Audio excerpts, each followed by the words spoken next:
अस्सलाम वालेकुम। कैसे हो आप सब लोग? आई होप आप सब ठीक ठाक होंगे।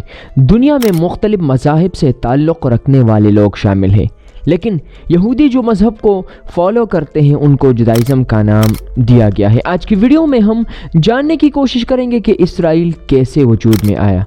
दुनिया में वर्ल्ड वार 1 और वर्ल्ड वार 2 से पहले सबसे ज़्यादा यहूदी यूरोप में रहा करते थे और यूरोप के एक मुल्क पोलैंड में रहा करते थे। ऑलमोस्ट उस टाइम 9 से 10 मिलियन यहूदी वो यूरोप में थे और पूरी दुनिया में उस वक्त 15 से 16 मिलियन यहूदी थे। कहने में आता है कि उसी टाइम दुनिया में सबसे ज़्यादा यहूदी यूरोप में रहा करते थे और सबसे ज़्यादा यहूदी 2000 साल से इस एरिया में थे। 1933 और 1945 में एक पार्टी जन्म लेती है और उसको लीड करने वाला शख्स हिटलर था। ये जर्मनी की एक पार्टी थी और जिसका नाम था नाजी। ये हिटलर की पार्टी थी और इसके बड़े अजीब बिलीफ थे। लोगों का बिलीफ था कि ज्यूज, रशियंस और रोमन पीपल ये बायोलॉजिकली इंफीरियर हैं। ये बात गलत थी क्योंकि इंसान सब एक जैसे होते हैं, चाहे वो ज्यूज हो या नॉन ज्यूज हो। इसमें सबसे ज़्यादा यहूदियों को टारगेट किया जाता है और नाजी पीपल इसके लिए सबसे बड़ा प्लान बनाते हैं। प्लान में ये शामिल है कि यहूदियों को इस दुनिया से कैसे ख़त्म करना है, चाहे जर्मन्स हो या हिटलर की पार्टी हो या नाजी पीपल हो। इसके साथ साथ ये बड़ी हैरानकुन बात थी कि वो लोग ज्यूज को प्रोफेशनली क्रिमिनल्स ए सोशल के नाम से पुकारते थे।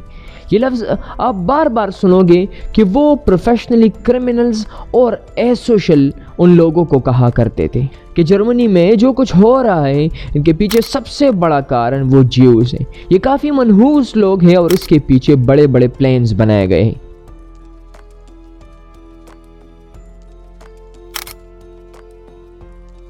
वर्ल्ड वार 2 के दौरान मोर देन 6 मिलियन ज्यूज को मारा गया, जो तादाद में काफ़ी कम होने लगे।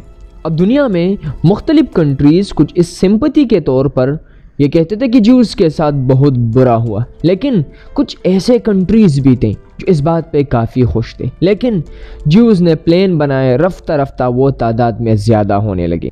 उनको सबसे बढ़िया और सबसे खूबसूरत जगह मिलती है फ़लस्तीन, और अरब के कुछ ग्रोह भी तरस खाकर इनको जगह देते थे। उनको जगह मिलती है फ़लस्तीन में। ये बात बड़ी यूनिक है कि रफ्ता रफ्ता इसराइली यानी ज्यूज जो है वो रफ्ता रफ्ता ट्रैवल करते थे फ़लस्तीन की तरफ। उन्होंने अपना डेरा जमाया और रफ्ता रफ्ता टेक्नोलॉजी में बढ़ने लगे।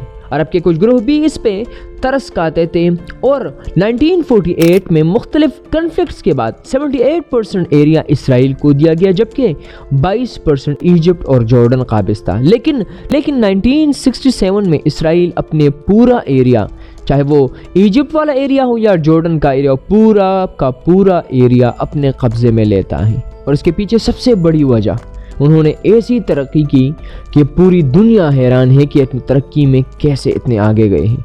अपनी इकॉनमी दुनिया की सबसे बेहतरीन इकॉनमी बनाई है, आईटी में सबसे ज़्यादा तेज़ है।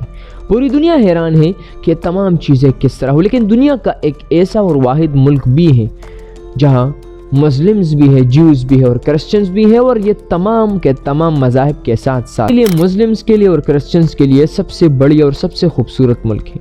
अगर मैं बात कर लूँ तो ये तमाम के तमाम, चाहे ज्यूज हो, चाहे मुस्लिम हो और क्रिश्चियंस हो, ये मुल्क सबसे अहमियत रखता है। और अहमियत क्यों नहीं रखेगा? ये दुनिया का वाहिद मुल्क है जहाँ पे ज्यूज, मुस्लिम्स और क्रिश्चियंस है और तीनों मज़ाहिब से ताल्लुक़ रखने वाले लोग यहाँ पे रहते हैं। ये तीनों के लिए आम है और तीनों के लिए सबसे ज़्यादा इम्पोर्टेंट भी। तो चलिए नेक्स्ट वीडियोज़ में मैं आपको बताऊंगा कि इसराइल का नेक्स्ट प्लान क्या होगा और इसराइल कैसे पावरफुल हुआ और इसराइल ने टेक्नोलॉजी में अपना नाम कैसे कमाया।